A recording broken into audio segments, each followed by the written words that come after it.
Hey, Mike, good morning. Morning. How are you today? I'm okay, I guess. Okay.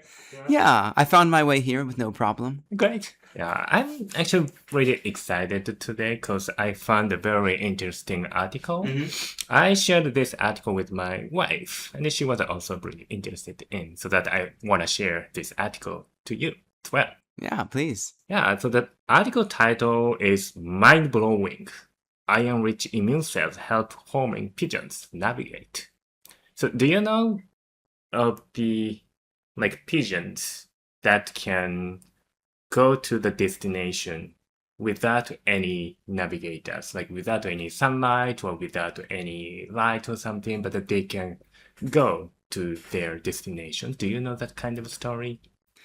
I think this is an old story that they used to be used for messengers, and they have to be trained, right? It's like they do go through some sort of human-led training, and these are tamed pigeons, right? Yeah, exactly. Then, do you know why they can do that? Okay, so I would have assumed they were navigating with some sort of light from the sun. But they can go without any sun. Like even the cloudy weather, like today, they can go, for instance, to your house to deliver my mail to you. I know. Okay, so I was vaguely aware before this article that birds and other animals do use electromagnetism to do some sort of navigation, but I didn't know any of the details. Yeah, I also know that some animals, including pigeons, can sense of a magnetic field to find the right direction. But the researchers, including me, never know, what the mechanisms behind that special sense. But this article found that the macrophages, which can which can eat iron in our body, can give a special skill to pigeons to sense the magnetic field. Yeah. That's amazing. It's really cool. Oh yeah. Now, help me remember what macrophages do and why do they specifically accumulate iron? Well, you know what? The macrophages, their jobs are to eliminate or to clean up, I would say, any waste materials in our body. And then, you know what? We have red blood cells. Red blood cells contain ions, like we often say hemoglobin, right? That can hold oxygen. So that the red blood cells can deliver oxygen throughout our bodies. But of course, the red blood cells are gonna be, tired, exhausted. So we have to update red blood cells to the new one. Then, where do red blood cells go after, finishing their task, their jobs? Into the macrophage's belly. Yeah. Okay. So they are particularly, and the macrophages are relatively long-lived. Yeah, exactly. Okay. Yeah. So they have a chance to kind of accumulate this iron over months, I guess. I don't know, maybe. Sorry. Yeah, then, you know what? The macrophages eat red blood cells and then consume hemoglobin. So that the iron, which is one of the constituent of hemoglobin, is accumulated in macrophages. Yeah. Wonderful. Yeah. You know what? I'm a pathologist. Then I know that phenomena. Like when I see some pathological slide, for instance, in the spleen, I found so many macrophages containing hemoglobin, which is iron. But we just thought these macrophages have iron. I mean, that's it. Yeah. Oh yeah. Oh, that's a sign that they ate red blood cells. Yeah, no big deal. That's it. End of story. That's it. But you know what? This article mentioned, oh wow, the macrophages with iron have a special work, special job to give a special sense to pigeons. It's like the idea that nothing valuable should go to waste in biology. Right. Like you've got all this iron accumulated, you might as well do something with it. Yeah. So maybe it's better for us or for any kind of cells to use almost everything in our body, because we can take advantage of the things, we can make the most of those things to live or to survive in this world. Yeah, that's very fascinating. And then I have some questions. Okay. What pigeons, based on this article, pigeons can sense a magnetic field with macrophages containing ions. So do you think pigeons are consciously aware of that ability to sense magnetic fields? Yeah. So I was thinking about that, and I don't think there's any reason that they have to know it's happening. And one piece of evidence I would cite is that dung beetles also navigate not with magnetism, but with the sun or the moonlight. In the nighttime, they navigate with polarized light. Oh, okay. Now, do we suppose that a dung beetle is like, hey, time to turn on like my brain and start thinking about how I'm using this UV light? I'm pretty skeptical that a dung beetle could do that, yet they're very efficient at it. So I think you don't have to know what you're doing in order for it to be effective. So I don't know enough about pigeon's brain. I also looked up, do they pass the mirror test? Because I read that somewhere they did. So apparently they can pass the modified mirror test. Does that make sense to you? Can you please modified mirror? Okay, so the classical mirror test is you put some sort of a dot on an animal or even a human, and you see, do they try to touch the dot on the mirror, or do they interact with the mirror as if it's another animal, or do they ignore it? Okay.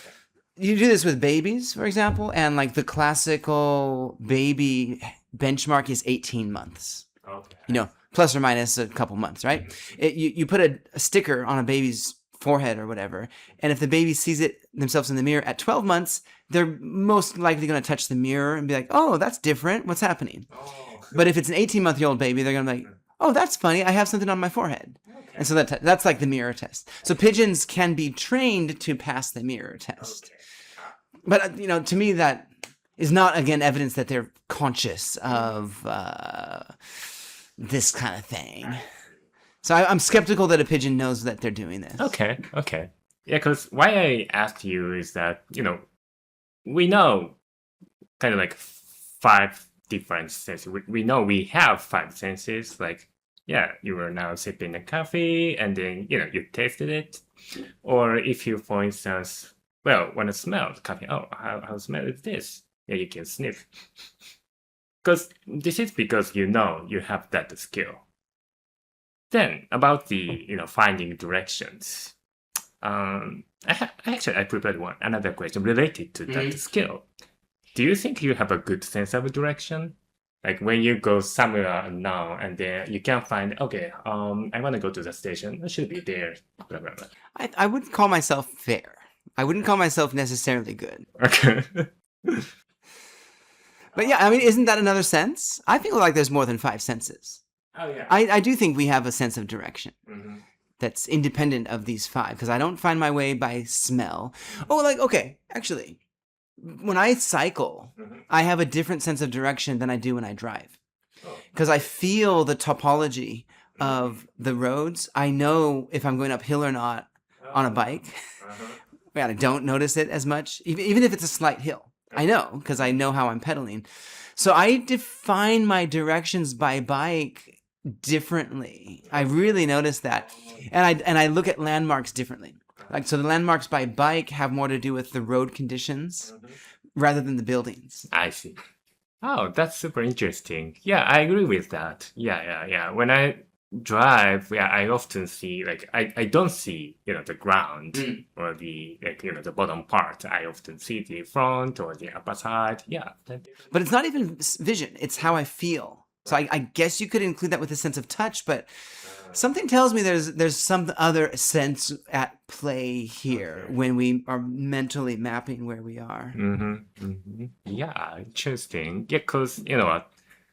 I think I'm good at sensing the directions, because when my wife and I went, somewhere just, for the first time, like for instance, sightseeing, I often easily find the right directions, like when we see a map and then, okay, which is the station, which is where I want to go, and then always find, okay, yeah, this one is this one, so that we should go there. But my face is pretty poor to find the right directions. I just wonder, okay, what's the difference between those two type of persons?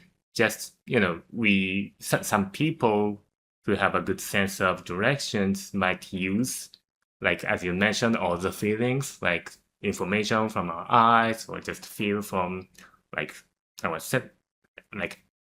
any kind of feelings. Or do we have some special sense of directions, or we may sense a magnetic field, but we just are not aware of that skill or that sense consciously? We used to use just a paper map, and then of course we cannot see the map while we are driving. Of course, we have to see the front. But now we have a navigator, like on Kanavi in Japanese. Then they just automatically guide us. Okay, you should go straight, and then go to the right in the light. So we don't need to think about the directions.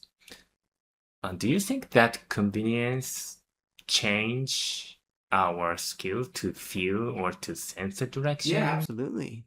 And then based on this pigeon study, maybe we're even modifying our physiology. Because if we do have a sense of direction that we are not employing, it must be atrophying. Okay, yeah. Yeah, so I don't know if I've got iron or whatever, but there's probably something in my body that's making me have that direction. And if I'm not exexercising it, Right. yeah, there's probably a part of my body that's crying out to be used, and I'm ignoring it. Because so humans have done incredible migrations through their history, right? It's just obvious because we're on every continent.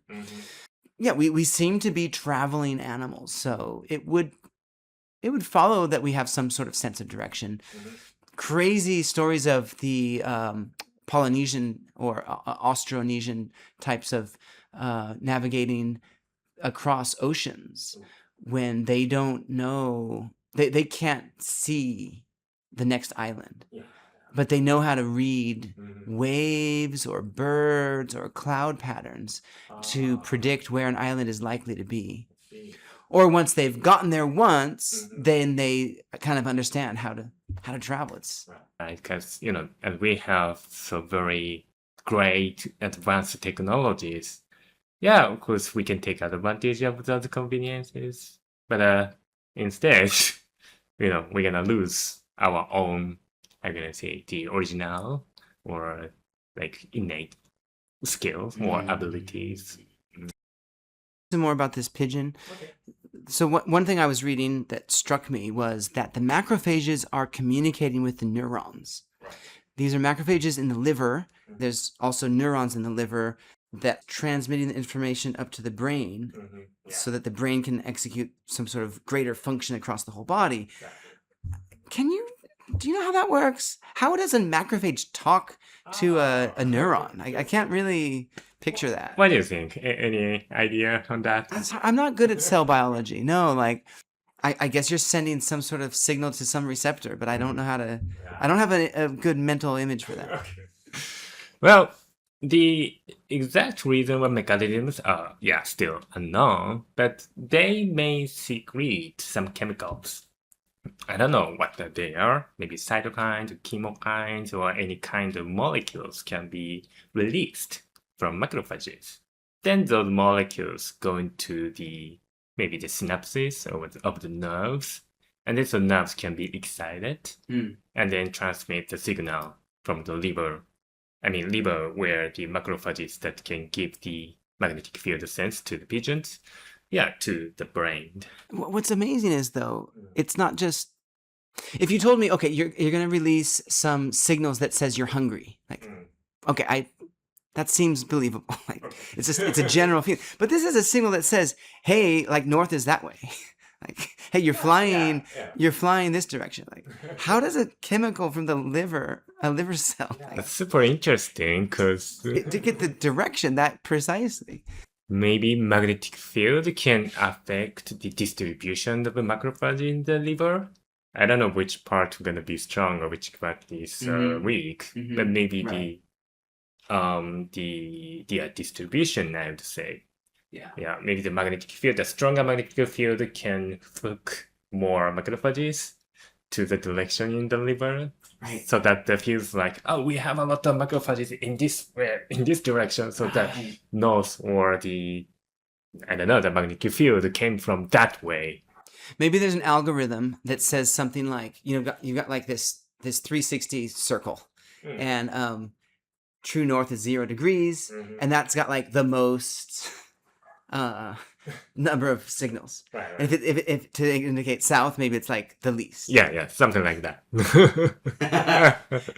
Yeah, that would be really cool. It's a little bit off track, but nowadays the nerves have more work than we used to know. Because, I'm a cancer researcher as well. Then right now, recently, the cancer, the tumors are communicating with our nerves a lot.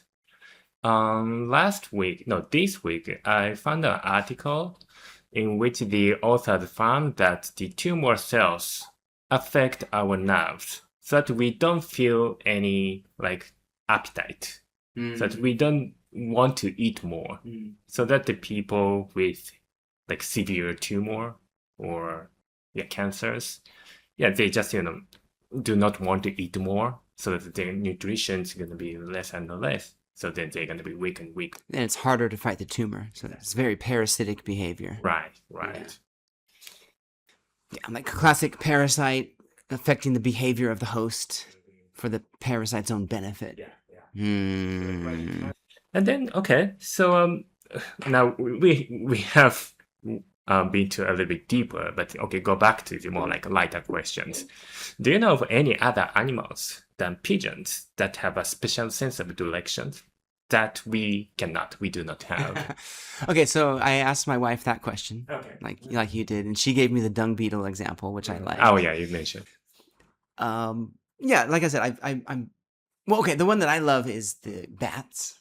It's not magnetism, but echolocation is so fascinating. Incredible how well they can map. And they can even map what type of animal it is that they're hunting. Because say a mosquito will give a different resonance on the rebound than a moth, for example. And there's some types of moths that don't taste good or they're poisonous. So the bats avoid them. So then there's mimic moths who know how to mimic the sound bouncing back to act like a bad tasting moth to get the bats to avoid them. Okay. How cool is that? So, we've heard about mimicry to look like something else, but now there's mimicry to sound like something else, only for a bat. And so bats can also use this to navigate how close a wall is in a cave, for example, so they don't run into each other, because they're constantly bouncing sound off of each other, and they can, even if there's 1,000 bats in the same place, they recognize their own voice. Ooh. Right? Because think about it. If 1,000 bats are all screaming at the same time, oh my God, how do you know what your signal is compared to everyone else's? But they can. It's just incredible. What else is incredible is when they scream, it's so loud they can damage their own ears. So they actually close their ears while they scream, but then they have to reopen it in time to catch the sound coming back. Wow. Interesting. Now, close, scream, open, listen, close, scream, open, listen. It's happening so rapidly. It's almost like a continuous sound, because you can't just scream once and then wait, because you need constant feedback, because they're operating at very high speeds while they're flying to catch a very fast insect. Okay. So it's actually off on, off on, off on, off. Wow. How could you possibly process that? So when you say do they know that they're doing this? I sort of doubt it, again, because it's almost like, ask yourself, do you know that you are tasting something? Do you know how you're tasting something? Yeah. Not probably. Maybe if you train yourself like a wine sommelier, that's almost like training the pigeon to pass the mirror test. So you can train yourself to smell better. Okay. Yeah. There's some kind of like smelling competitions in it's a Japanese art, right? Right. And but the most of us, we just get along with our passive smell abilities, and we can live okay. It gives us a warning if something is maybe dangerous to eat. Right. But we don't know why that's happening, and we don't actively think about it that often. So I'm guessing that's how this is going. So I know the echolocation is my favorite example, but yeah. How about you? Do you have any others? Similar to pigeons, I heard some stories about dogs. When dogs get lost or were, left behind the owners, somewhere unknown, but they somehow could find their home, and They're they famous. come back, more than 1,000 kilometers or even more. How does this go? And then I don't think that's just a single story. There are many stories, not only in Japan, but in the US or anywhere else. Yeah, dogs should have some special sense to find the direction. But I don't know. And then a similar story, not similar story, but I also interested in how salmons can find their home, their original river. One researcher, I think he or she is in Hawkeye, but I forgot though. But they found that, salmons can smell the the sense of different smells of rivers, so that they can find their home river by sniffing the smell. Okay, it's understandable, but how they can find that direction, almost over like 1,000 or 2,000 more far away from the original river. You presume they have to be within a few dozen kilometers to smell it, right? Suppose they diffuse pretty far, but then how diffuse can a river particle be to still smell like itself? Also, there are many currents in the ocean. Yeah. I don't think salmons know every different currency. Well, I mean, and they must have multiple ways, because just like the pigeons, the study was really elegant. They gave the pigeons an immuno-inhibitory drug, and then released them in the clouds, and the poor pigeons got super lost for 24 hours until either the drug wore off or it became sunny. Exactly. And then they found their way home. Yeah. The pigeons that weren't drugged did just fine, even though it was cloudy. Right. And then they also released drugged pigeons in a sunny day, and they also got home just fine. Yes. So they have multiple ways of navigating. Surely the salmon do too. Yeah. Surely the dogs do too. Definitely. So okay. Did you read this one about the dogs? They poo north-south. Really? Yeah. I had a dog, but I didn't know. I know. You got to pay attention now. This apparently is their preference, and they avoid east-west orientation when they poo. Okay. So try to pay attention when you can. And this is how they orient themselves, apparently. I mean, why they poo and pee that way is not totally clear, but when they get lost, or when not necessarily lost, but when they get off track and they want to go back to where they are, irrespective of where they want to go, they'll do like a 20 or 30 meter walk on a north-south axis to kind of like orient their compass. Okay. And then once they know where they are, once they know where they are relative to the Earth's magnetism, then they'll come in a straight line. Okay. Yeah. Your story reminded me of my dog that I had when I was a kid. Like when he wanted to defecate, he just walked a circle. I don't know, 4 or 5 times a lot. Like while sniffing on the ground. At that time, I was thinking, maybe they just wanted to, I don't know, make sure this place was safe, or to, kind of like a setup for his doing. But maybe they try to find the direction. Maybe that's what it is. That's really funny how they do that. Okay, I've got one more for you. Okay. One reason I love these kind of stories is finding out how detection of magnetism has evolved independently in different animals multiple times. In the dog's case, there's sensors that they have on their retina that helps them sort of see the magnetic field. Okay. Where the pigeons one is in their liver. Mm-hmm. Cetaceans like whales, they don't only use echolocation, they can also have a magnetic sense. Maybe the salmon do too. That would have been independently evolved because they're completely different lineages. So, okay, detection of magnetism has evolved independently, I don't know how many times, at least 5, presumably a lot more than that. Mm-hmm. That's great. So, we might also assume that a habitable planet has a magnetosphere because that protects us from radiation. That's one reason why Mars, for example, or the moon would be so hard to live on, because it's just bombarded by radiation. Right. Even if you solved so many other problems, you're not going to make a magnetosphere anytime soon. Like, our magnetic field protects us. So presumably life on other planets has a magnetosphere. Right. Okay? Now, that would mean that for the field of xenobiology, Okay. astrobiology, we could probably assume that other beings have a magnetic sense. That would be one of the things that they would employ to navigate and survive. So, like, okay, like, now we have another factor in how to imagine what aliens look like or behave like. I see. Oh, super interesting. So in that case, do you think we can also sense a magnetic field? Yeah. Or we just completely lost that task? I would guess that we could. I would guess that migratory beings probably can. I mean, it's something that's ever present. It doesn't change very often.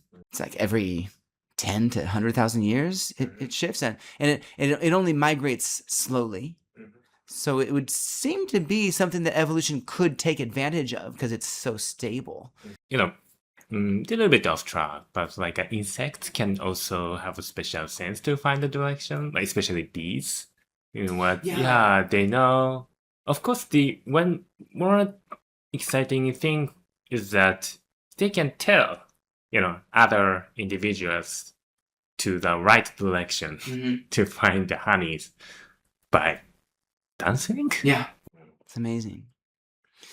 I mean, presumably it's different in insects because they don't have hemoglobin, right? Well, is that only the thing that they can give the special sense to pigeons? Yeah, some of the researchers researchers always want their own research to be the correct one. Right. So when you read these articles, it's other researchers say, like, this is fascinating, but needs more investigation. Yeah. My method is also important still. That's researchers, we always see other ones' works very critically. We try to find something, weird or something not right.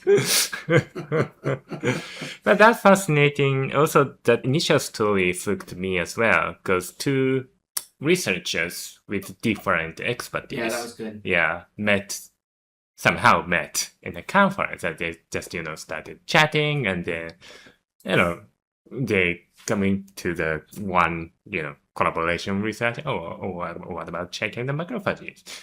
Yeah, I also often have such kind of conversations, but I did not do that research in reality because there are several issues. We have no time and we cannot have enough budget on that. But they did. That's great. That's how you get published in science. Yeah, definitely. Yeah, it was a bird researcher meeting an immunologist. Yeah. So, like a great story of multidisciplinary breakthrough. Exactly. Sure. I want to do something like that for future. Yeah.